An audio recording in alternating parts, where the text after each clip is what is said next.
Salve, salve pessoal, a Clan aqui de novo. Essa é a parte final aí, acabou dando 4 partes, né? Deu mais de 1 hora aí de vídeo. Então, dividi em 4 partes, essa é a parte final aí que eu tô lançando. Nesse vídeo eu vou falar um pouco aí de cartas a serem craftadas, um pouco de dicas, né, pra você se manter aí no jogo. E minhas considerações finais aí dessa série aí de vídeos do guia do jogador retornando. Então, espero que vocês curtam. Dê aquele likezinho, compartilhe aí com os amigos que estão retornando aí pro jogo, quem não tá também. É um conteúdo aí, espero que tenha ajudado a todos. E é isso, vamos lá. Outra dica aqui que eu vou passar são as lendárias neutras. Então, lendária.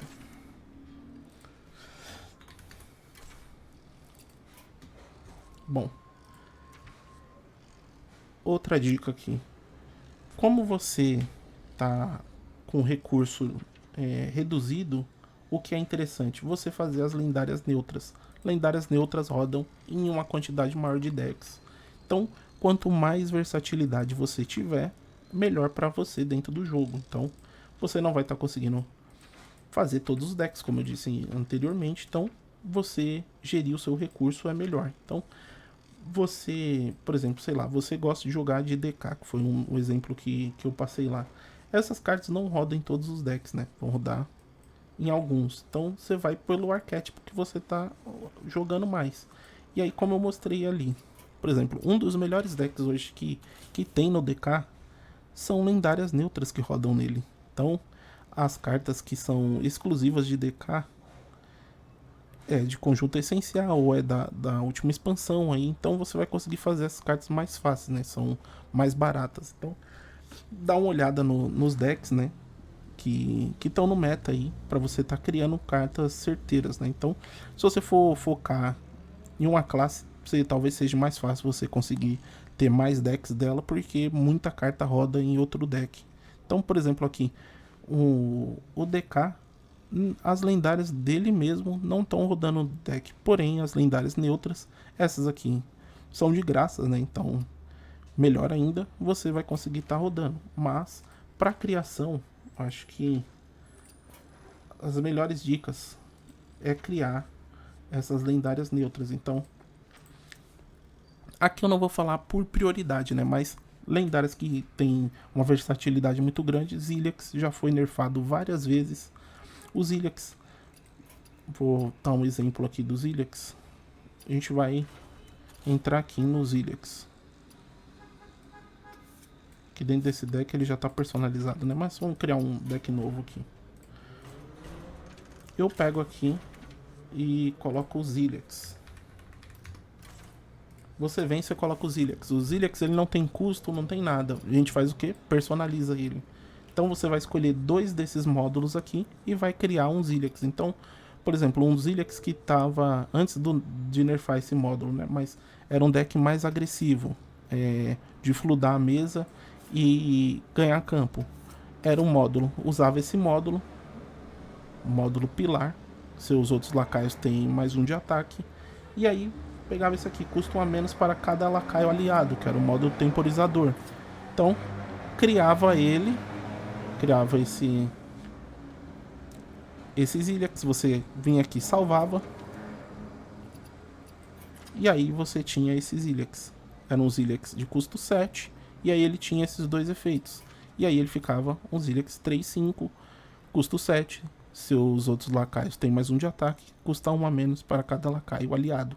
Então, você tem a versatilidade de estar criando. Por exemplo, este Zilliax aqui, ó, no final do seu turno, cause 3 de dano ao seu herói. E com esse módulo aqui no final do seu no início do seu turno, né, dobra o ataque deste lacaio. Então, esse Zilliax também foi muito usado nos decks mais agressivos. Então, é uma arma, por exemplo, você tem um deck agro, você pode tranquilamente colocar isso aqui. Você criou um deck agro ali, um deck pode ser um Menagerie, que hoje é um deck agressivo que está rodando. Você tem essa versatilidade, então você pode pegar aqui os Zilliax. Esse é um Zilliax de custo 4, que ele acaba dando esse 3 de dano em você, porém ele é uma bomba ali na mana 4, você coloca um lacaio 5/7, que é muito difícil de ser tirado, e quando começar seu turno, se ele, o seu adversário não conseguir remover ele, ele vai ter 10 de ataque, né? E vai dobrando. Então, tem outras maneiras aí, tem decks, outros decks que usam outros modos, né? Mas, por exemplo, o deck de hand buff do Hunter, ele roda com essa versão aqui, que é uma que evoca uma cópia. Então, você vai ter estes Illiacs aqui. No início do seu turno vai dobrar o ataque e Grito de Guerra evoca uma cópia dele. Então, você vai fazer buffs, né, nele enquanto ele tá na sua mão. Quando você desce, pode descer uma criatura imensa contra o seu adversário e ela vai ser dobrada. Então, por exemplo, um turno disso aqui vivo já aconteceu. Deu jogando, desci esses Illiacs aqui, 13 de ataque, e aí dobrou. E uma vez que eu bati no meu adversário, eu ganhei o jogo. Então, tem essa versatilidade dos Illiacs. Os Illiacs é um lacaio muito bom, né? Tanto que já sofreu nerfs aí várias vezes. Então tem esse módulo aqui, que é um dos mais usados pelos decks mais lentos, né? Decks que querem se curar, querem se manter ali dentro do jogo. Esse é um dos mais usados, né? Então, é um Illiacs de custo 9, 6/5. Ele tem escudo divino, provocar, roubar vida, rapidez. E o grid de guerra dele evoca uma cópia. Então você vai ter uma cópia desse lacaio. Você vai curar 12 ali, vai fazer remoção. Então é bem interessante. E aí, os Illiacs é um quesito versatilidade.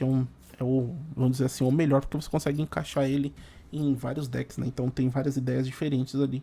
Tem outras ideias ali dos Illiacs aí, se você estiver jogando, dá uma olhada, né? Nas listas que você pegar aí pela internet, com certeza já vai ter a receita dos Illiacs que estão usando ali, mas você pode adaptar ele da maneira que você achar melhor.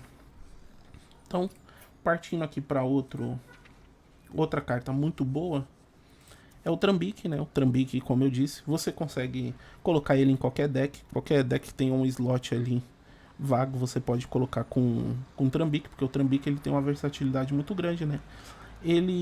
Você vai pegar uma carta, né? Você vai descobrir um amuleto e ele custa 1 esse amuleto. Então os efeitos desse amuleto para você que tá escolhendo é tomar o controle de um lacaio inimigo até o final do turno. Então você consegue usar um lacaio do inimigo para fazer remoção da própria criatura dele, destruir. Você pode pegar algum efeito ali de último suspiro, né?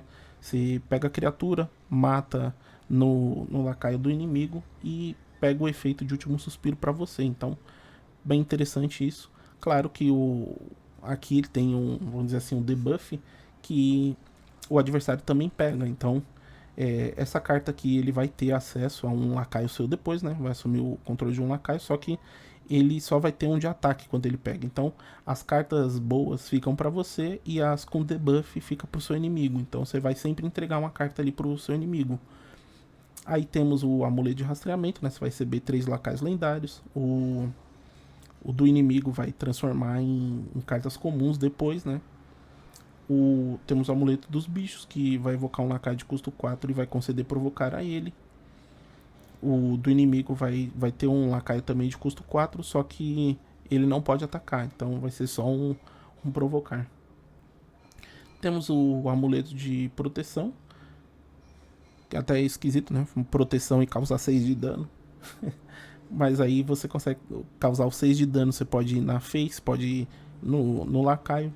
É bom pra você dar aquele letal surpresa no adversário, né? Muitas vezes acontece isso aí. Se conseguir ser letal surpresa, vai causar 6 de dano. Aqui vai pro inimigo, você causa 6 de dano a um lacaio, então o dele fica limitado a sua remoção, né? Então, também você tem que olhar ali a hora certa de estar usando. Por exemplo, você só jogar isso aqui, jogar o Trambique e pegar, por exemplo, 6 de dano, você já entregou a remoção para ele do seu próprio Trambique, né? Você pegar esse 6 de dano. Então, é uma carta que vai muito da situação ali. Tem um dos melhores aqui que eu acredito seja, por exemplo, você foi agressivado ali por algum deck. Tem esse de restaurar 12 de vida. O inimigo tem um que restaura 12, só que depois ele recebe 6 de dano, então ele nunca vai conseguir tirar o valor máximo disso, né? Então ele vai ter que estar com a vida bem baixinha para ele curar esse 6 de dano, porque se ele tentar fazer isso com bastante vida, ele vai sofrer esse 6 de dano depois, então isso pode dar uma trollada ali. Ele no começo a gente via muito acontecer isso, mas agora uma carta que já tá aí há algum tempo, né? O pessoal já tá mais habituado a estar usando ela. Aqui a gente tem o amuleto da mobilidade, né? Que você vai comprar 3 cartas, que esse aqui pra mim é um dos melhores que tem de escolha, porque a escolha que vai pro seu inimigo ela é horrível. Então você vai ter a compra das 3 cartas, seu inimigo ele vai comprar 3, só que ele vai descartar 2. Então esse aqui é uma das piores pro seu inimigo ter. Então geralmente quando você joga e pega essa daqui, seu inimigo vai ter essa carta ali morta na mão dele. E quando ele usar, muito provável que ele perca alguma coisa de muito valor para ele. Então é uma das melhores em questão de debuff para o inimigo, né? Então a gente tem também o amuleto da caminhada, que ele reduz em um custo de todos os cards da sua mão. Esse é um dos melhores que seu inimigo vai receber, porque vai reduzir de todos os lacaios dele. Então ele ainda acaba tendo um buff, né? Então o pior aqui que tem para entregar, né? Pior na visão do inimigo, claro, é esse amuleto de mobilidade para ele, porque ele vai estar perdendo 2 cartas se ele usar, então ele acaba se ferrando, né, usando isso daqui. Os outros ele ainda consegue ter um uso decente das cartas, mas, como eu disse, bem versátil, Trambique, carta boa aí tá, de você estar criando também. Hoje ele tá com a prioridade menor, né, do que já foi algum dia, porque tinha alguns combos, né, tinha algumas coisas que rodavam melhor com ele. Então hoje ele acabou perdendo um pouco de prioridade, mas como eu disse, ainda tem bastante decks aí que colocam ele no slot, né? Porque ele tem esse efeito de versatilidade aí. Então já ganhei muitos jogos por causa de Trambique, né? Pegando, por exemplo, o adversário tá com a nave ali contra você, uma nave imensa, você consegue pegar, roubar a nave para você e bater na face do adversário. Você consegue tá fazendo esse tipo de turno, né? Esse finalizador aí bem interessante. Como eu disse, é uma carta bem versátil, pode entrar em vários decks. Aqui outro também que é interessante pra gente estar criando é o Chaves, né? Então, Chaves é uma criatura, né, lendária de custo 4, 4/4. Bem interessante o corpo também, né? Então, o grito de guerra dela: descubra um lacaio do seu deck e conceda ali uma dádiva sinistra. Então ele acaba sendo uma, vamos dizer assim, uma compra direcionada, né? Você não vai estar achando uma coisa fora do deck, uma coisa aleatória. Você vai pegar uma criatura que já está no seu deck. Então você vai conseguir fazer uma compra de uma criatura que você acha mais interessante ali no momento, ou você pode estar buscando uma criatura em específico, né? Então a gente tem decks que rodam isso, Nebula Shaman, que roda para você fazer compra direcionada ali, roda no Zarimi Priest, que a gente tem hoje. Então o único meio que você tem assim de compra certa de lacaio pro Naralex seria o Chaves, né? Então você geralmente quer fazer essa busca, porque o deck tem compras de dragões, né? Todos os outros dragões você consegue estar comprando com essas compras de dragões.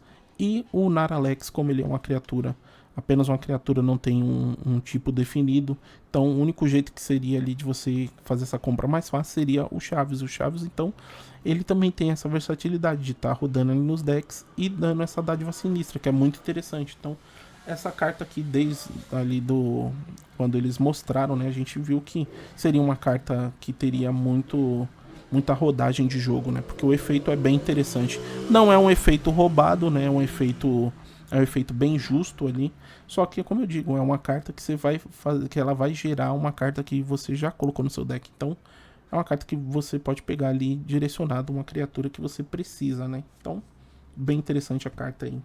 E fica também de dica aí de tá craftando ela também. Bob já é uma carta que a gente recebe. Hoje ele tá com um poder menor, né? Porque ele foi nerfado, né? Aqui a gente roubava a criatura, né? Antes, então agora ele cria uma cópia, né? Do lacaio inimigo na sua mão.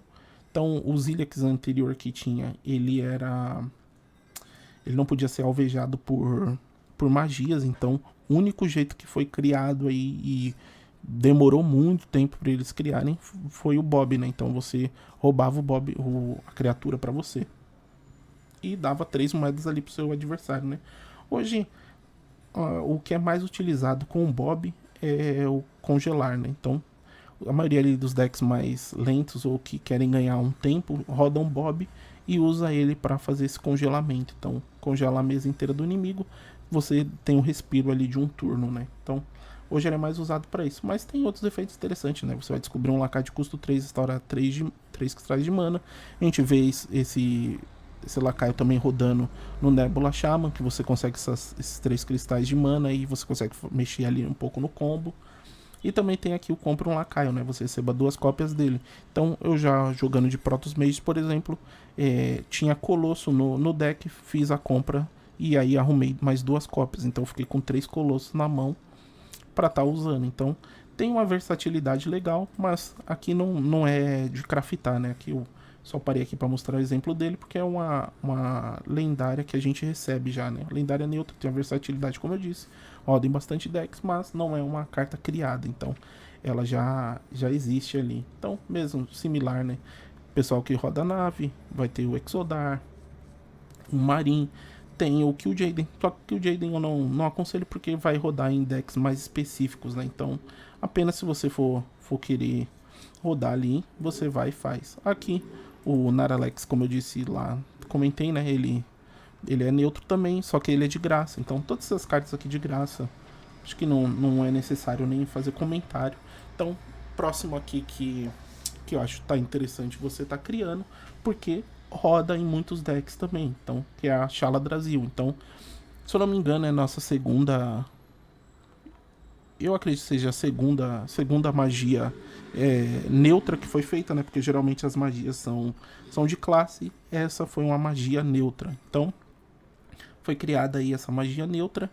Então, bem interessante eles criarem isso daí. E por ser neutro, como eu disse, vai ter a versatilidade de rodar em muitos decks. Então, a maioria dos decks está rodando Shala Brasil. Então, ela aqui, eu acho que seria assim uma prioridade número 1 para você estar criando hoje de lendárias neutras. Seria a Shala Brasil. Shala Brasil acima de todas as outras, porque no momento é a lendária, é a neutra aí que está rodando na maioria dos decks. Então, bem interessante você estar criando ela.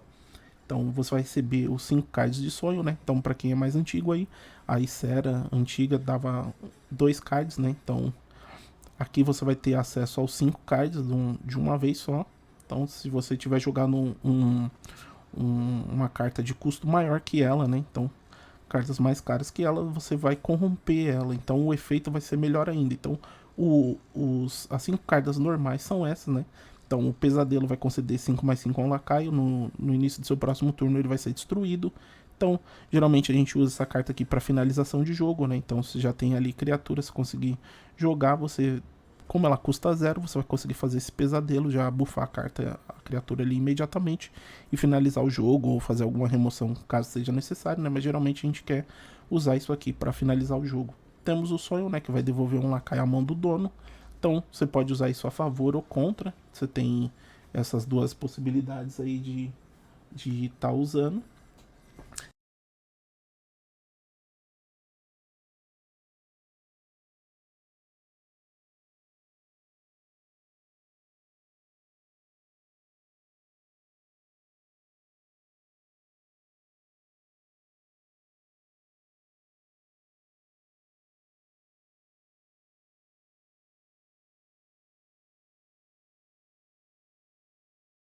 O herói fica ilusivo. Você vai ter uma criatura ali de custo 2, 6/10, né? Então é bem forte, bem forte. Só que, como eu disse, você vai ter que jogar uma criatura ali que custa. Criatura não, né? Qualquer outra carta que custa mais caro do que a Shala Brasil para você corromper. Então, você conseguindo fazer essa corrupção aí, você vai conseguir descer essas criaturas mais fortes, né? Criaturas e o efeito também. O despertar corrompido, né? Também custa 2, vai causar 5 de dano a todos os inimigos. Então você não vai receber esse dano. Então fica ali como uma remoção de mesa bem interessante, né? Finalização de jogo também. Então, bem legal a carta. O outro Draco Corrompido, né? Custo 4, vira um dragão boladíssimo, né? 14, 12, muito forte, muito forte. O Sonho Corrompido vai colocar um lacaio no deck do dono, então ela melhora de você tá jogando a criatura ali que você não quer estar enfrentando. Pode ajudar também a finalizar, né? Tirar aquele provocar ali da frente, uma criatura muito forte que você não queira bater nela, uma criatura com provocar e roubar a vida, por exemplo, você consegue jogar ela para dentro do deck e finalizar o jogo, né? Então, aqui Claro, aqui você perde um pouco da versatilidade, por exemplo, de voltar alguma criatura que você queira voltar para sua própria mão, por exemplo. Aqui.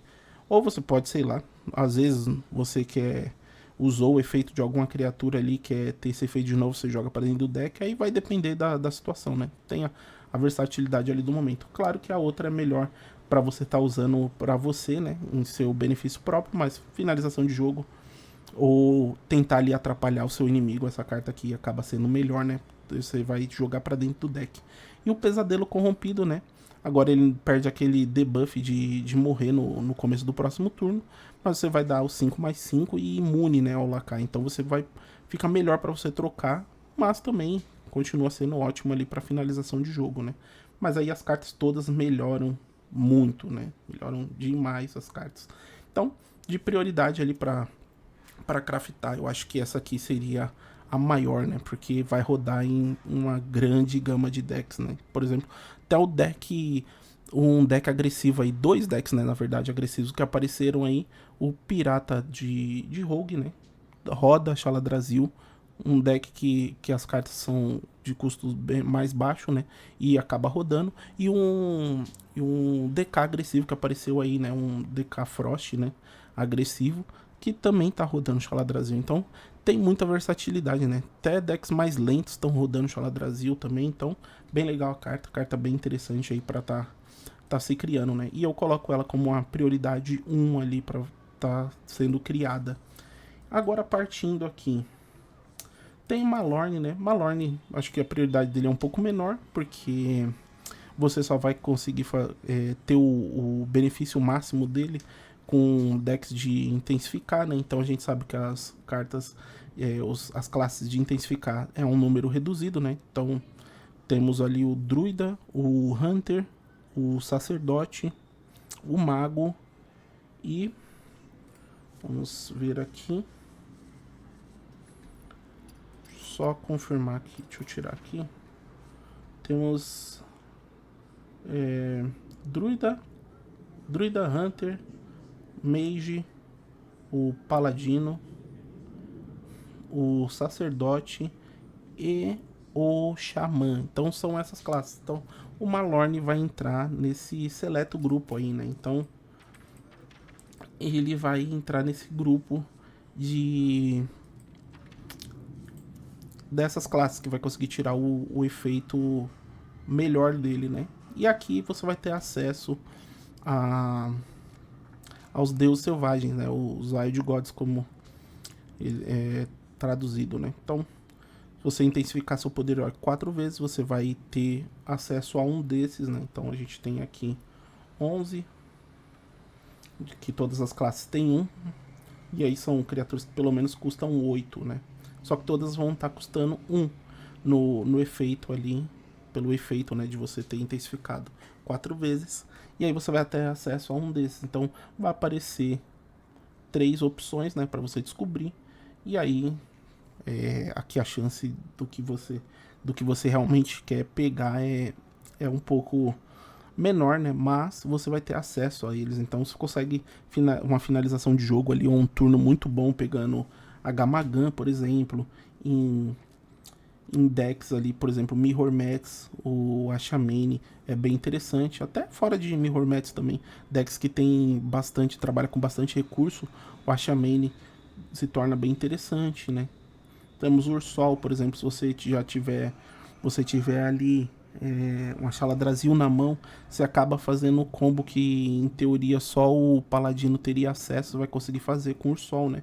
O Ursol, só de você jogar ele já corrompe a Xaladrasil e você vai ter as cartas todas corrompidas, né? Você trocou bastante lacaios ali, você conseguiu destruir aí um número alto de lacaios. A Escina vai ser interessante, você vai ter esse 20 de dano dividido aí.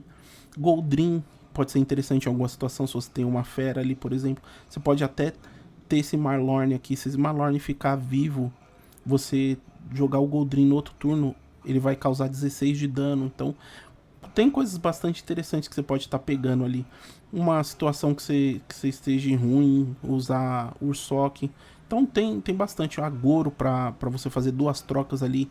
E se você precisar matar ele, você dá um dano em área, né? Então todos os inimigos. Então é bem interessante. A carta acaba fazendo você usar os deuses antigos de uma forma melhor do que seria num deck propriamente deles, né? Então fica bem interessante. Cenários ali pra você estar fazendo esses buffs incríveis aqui, custando um, fica simplesmente sensacional nessas cartas aqui. Então elas melhoram drasticamente aqui. Tem algumas que tem um poder meio esquisito, né? No início do seu turno, jogar 3 cartas do topo do seu deck. Tem coisas que não parecem ser muito boas, né? Mas, por exemplo, numa match que você tá enfrentando um deck mais agro, Tortola, só de você jogar ali, você pode simplesmente vencer o jogo, né? Porque é um provocar elusivo 1/30, então é muito forte, muito forte contra deck agressivo, né? Porque dificilmente ele vai ter um jeito de remover, então ele vai ter que ficar batendo turnos consecutivos ali na sua Tortola, então consegue ser bem interessante, né? A Gamagan para você jogar alguma carta ali de custo alto e causar o dano no o custo, né? O custo como dano na vida do seu oponente. Então tem bastante coisas interessantes aqui, só que o Malorne, né, ele é limitado a isso, então ele vai ser limitado a essas classes que tem o Intensifique para você ter o poder 100% ali da carta, né. Então a gente ainda não teve nenhum 5-head aí para criar um deck e rodar Malorne e ter o lacaio no custo total dele, né, porque você já quer tirar esse valor logo de cara. Eu indicaria mais, claro, com uma prioridade menor, você querendo jogar com esses decks de Intensifique, né? Então, fica aí para a dica, né? Para você escolher caso você queira jogar com decks de Intensifique. E aqui outro que infelizmente aí, né, sofreu muitos nerfs, porque era a carta que estava rodando aí no maior número de decks, né? Então estava acima de 50% dos decks estava rodando a expansão, né? Era a carta que rodava em quase todos os decks aí, porque custava 100, né? Então era muito fácil, muito rápido de você zerar o custo da expansão e jogar ela, né? Ter acesso a esse board clear aí, incrível, né? E hoje, com esse nerf, virou uma carta mais para decks bem controles mesmo, tipo decks muito mais lentos, né? Então, decks que vão lá pro late game. Então, esse nerf eu acho que foi bem duro, né? Foi bem brutal.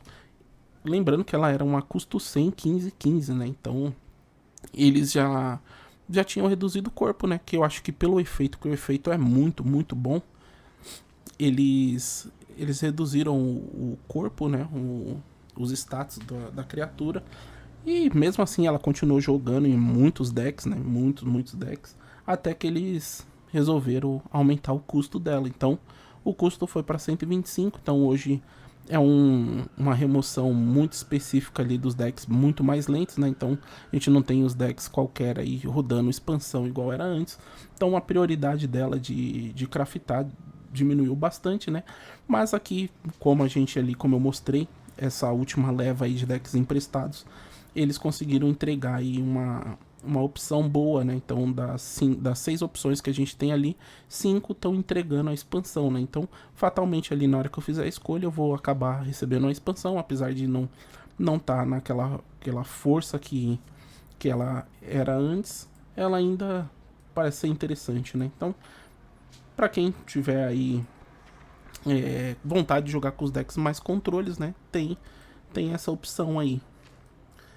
E eu acho que no vídeo, acho que aqui a série termina, né? Porque já consegui explicar aí bastante coisa do que eu queria. Vi que já deu mais de 1 hora de gravação, então eu tinha falado anteriormente aí que ia estar fazendo 2 partes, mas eu acho que eu vou, se bobear, acho que vou lançar até em 3 partes aí, porque ficou bem gigante, né, essa parte do vídeo, né. Mas eu espero aí que eu tenha ajudado vocês que tá começando, né, começando não, né, na verdade voltando aí pro jogo. Ficou aí, tem um vídeo também lá das dicas, né, do que escolher. Mas é isso, vocês voltou a jogar, peguem, façam as missões, for criar cartas, criem cartas ali usando essa prioridade de fazer as cartas neutras primeiro, eu acho que ajuda muito. Claro, isso se você quiser tentar criar mais decks, né? Ter uma versatilidade melhor de decks. Acho que seja muito interessante você partir para esse caminho. Então, agora se você gosta, gosto mais de tal classe e quero focar nela, acho que uma ideia muito interessante. Não aconselho ficar desfazendo as lendárias, porque você tendo lendárias, você pode falar, é uma lendária ruim. Mas se você tem essa lendária ruim, a chance de você abrir uma lendária boa na próxima é muito grande, porque você já vai ter a coleção pegando ali uma ruim que você não, ou que você não utilize. Até você desbloquear todas, você vai pegar lendárias que você não tem. Então, eu não acho que seja interessante você ficar descraftando, né? Agora, por exemplo, uma dica: você já tinha uma coleção aí, só joga no padrão, gosto do padrão. Então, você pode desfazer. Eu vou fazer isso nessa conta aqui, né? Essa conta no servidor europeu, porque eu quero o recurso. Então, eu vou fazer uma análise aqui do que eu vou escolher ali de deck. Vou ver se eu vou optar pelo que tem o maior número de pó, ou se eu vou pegar um deck mais competitivo. Então, como eu expliquei lá no vídeo dos decks, né, vai ter a explicação lá. Só que eu não acabei aqui nesse vídeo, ainda não escolhi, né, porque eu vou aproveitar esses 7 dias aí, vou estar jogando com eles, né, aproveitando para fazer as missões aqui, porque tem missões de classe, né, então eu não sei o que pode estar caindo ali, então não quero acabar ficando sem deck e tendo que jogar com aqueles decks básicos ali, os essenciais. Mas eu espero aí que eu tenha ajudado vocês, né, então muito cuidado aí na hora de criar cartas, de desfazer cartas. Voltando, acho que eu até me interrompi aí, mas se você já tinha uma coleção e for descraftar, então vai lá, faz transforma tudo em pó lá do que você tem antigo, que eu acho que vale a pena se você quer jogar no padrão, né? É uma das maneiras para você não ficar gastando dinheiro no jogo. Pegar esse recurso que você tem lá antigo, desfazer tudo, né, do que está no livre e fazer coisas aqui do jogo. Usem sites lá, né, como eu disse, o Zerefão tem vídeo lá falando de sites, né, falando um pouco de recurso e tudo. Então acho bem interessante você usar essas ferramentas aí. Então aqui eu vou falar algumas, né, tem HS Guru, temos HS Replay. Cuidado com usar o HS Replay, né? Porque as estatísticas ali, se você não é prêmio, você não vai ter as melhores. Temos Hearthstone Top Decks, também bem interessante. E temos o Heart PWN, né? Também outro site ali, mas ele é mais focado em falar de novidades. Tem alguns decks ali também que o pessoal continua postando lá. Mas eu acho que assim, o melhor site para você encontrar ali os decks usando os filtros mais interessantes é você usar o HS Guru. É o melhor que você tem ali de filtros, aí você vê os decks do meta. E de dica também, como eu disse, tenta fazer os decks que você tem mais recurso ali para você criar eles. Então, faça esse que você já tá mais fácil de criar. Não tente criar os que você não tem carta nenhuma, porque você vai acabar ficando desesperado e vai querer desencantar tudo que você tem para criar apenas um deck. Então, acho que aqui é o que fica, né, de dica maior, tenha paciência. Você vai jogar o jogo, tenha paciência antes de você, até mesmo antes de você colocar dinheiro, colocar as coisas, a não ser que seja um jogador bem experiente aí. Antes de você sair gastando o seu dinheiro e tudo, jogue o jogo, veja se ainda você se diverte com o jogo, né? Ver se vai ser interessante você fazer esse investimento. A gente sabe que card game chega uma hora ali que fica meio monótono, né? Então o meta fica ali meio travado. E aí você pode ser que você desanime. Mas se você tem essa vontade aí de continuar jogando, acho que vale também você fazer algum investimento aí de algumas coisas, né? Acho que você também não precisa estar comprando tudo. Você consegue fazer um gerenciamento de recurso interessante e se manter dentro do jogo. Comprar ali uma pré-venda uma vez ou outra, acho que vale também. Enfim, aí é pessoal de cada um, né? Mas eu espero que eu tenha dado boas dicas aí pra vocês. Espero que vocês tenham curtido essa série de vídeos aí. E eu espero vocês na próxima, né? Então, valeu, fui, um abraço e tchau!